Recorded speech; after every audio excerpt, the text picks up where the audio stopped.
Colonel Martinez violated orders and refused to bomb the child. His career ended. Now that child, Dr. Ahmad, is trying to save Martinez's life. From which city around the world are you watching this video today? Write it in the comments. And if you believe true stories of moral courage deserve to be told, don't forget to subscribe. 1999, Kosovo War. Colonel Michael Martinez, 42 years old, was one of the most experienced pilots in the U.S. Air Force. In his 20-year military career, he had completed dozens of successful missions. But the order he received that day would change his life forever. On the 47th day of the NATO operation, Martinez was sitting in the cockpit of his F-16 fighter jet. Target coordinates came in, a strategic bridge near Pristina. According to intelligence reports, it was a crossing point for enemy soldiers. But when Martinez visualized the target, he felt his heart stop. There were no military vehicles on the bridge. Instead, there were civilian families, children, women, elderly people, innocent people trying to escape from war. He called control. Tower, there are civilians at the target. We should abort the mission. The answer was cold and clear. Negative, Colonel. Orders are orders. Engage target. Martinez's hands were trembling. He couldn't press the bomb button because in his crosshairs was a 7-8-year-old child. The child was holding his mother's hand, trying to cross the bridge in fear. Tower, there are children at the target. I cannot execute these orders. Colonel Martinez, this is a direct order. You will engage or face court-martial. Martinez took a deep breath. He thought about his 20-year career, his retirement pension, his military honor. Then he looked at that child's face again. Negative. I cannot and will not engage. Returning to base, he turned his aircraft back. That day, he had refused to bomb 200 civilians, but he had also ended his career. The court-martial began the following week. Martinez was tried for violating orders, for insubordination. In his defense, he only said this: hitting civilian targets is a war crime. I choose not to be guilty. Court result: guilty. Rank reduction, military pay loss, and early retirement. His 20-year career ended in one day. After Martinez retired,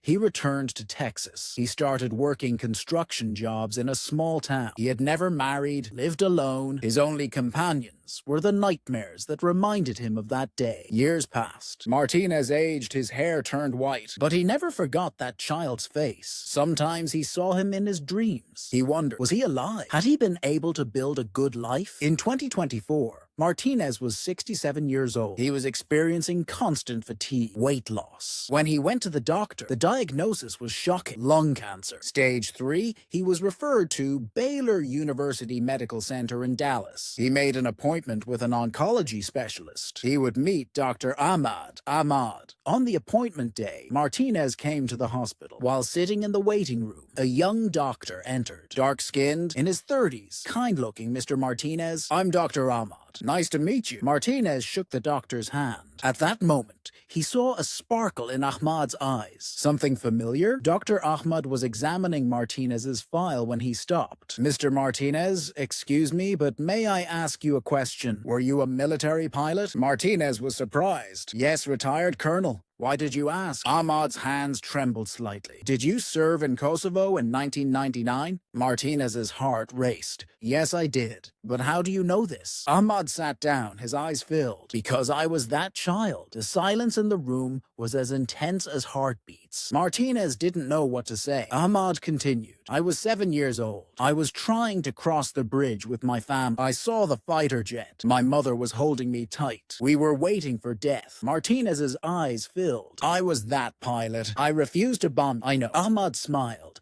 Because I'm alive. But my career ended. I was tried in a military court. And I'm here. I became a doctor. I came to America. And now I'm trying to save your life. Martinez started crying. He had seen the consequences of the decision he made that day. He had lost his career, but saved a life. Now that life was trying to save him, Ahmad held Martinez's hand.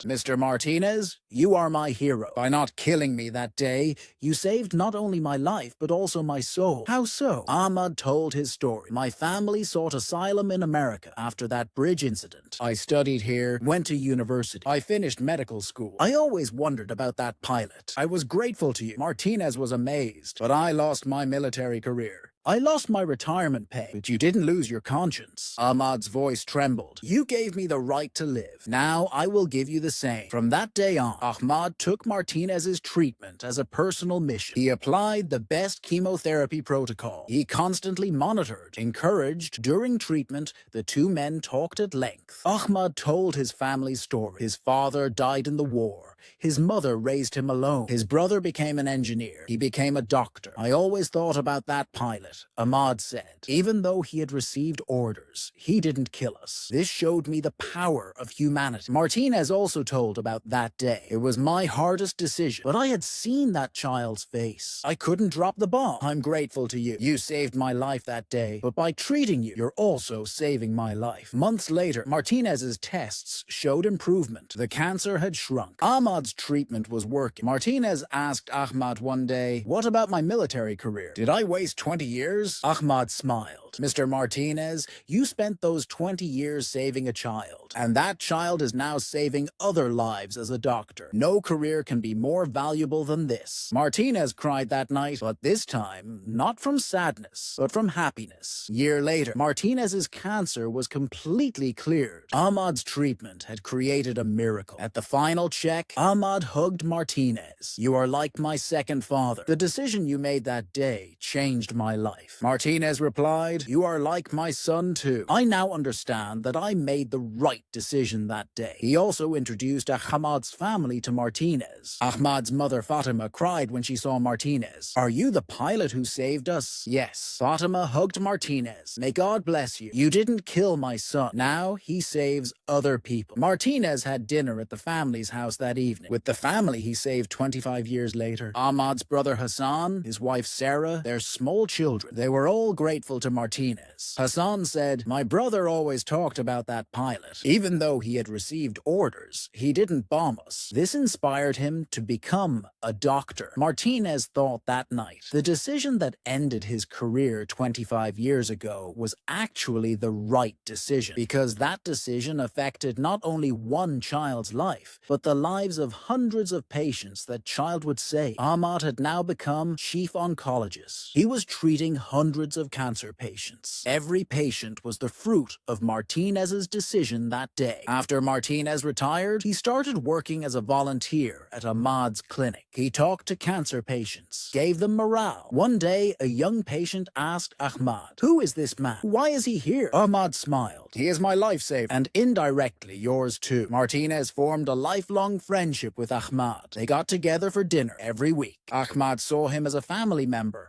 At Ahmad's wedding, Martinez was like a grandson. When Ahmad's children were born, he was like a grandfather. This story teaches us this. Sometimes right decisions can be costly, but their consequences last a lifetime. Martinez lost his career but saved a soul. That soul also saved hundreds of other souls. Moral courage is more valuable than material losses, because having a clean conscience cannot be bought with money. Ahmad is still a doctor today. Martinez is still alive today. And both are grateful for that day, because the right decision made that day united two lives forever. If you like this story, don't forget to subscribe. We're here for true stories of moral courage.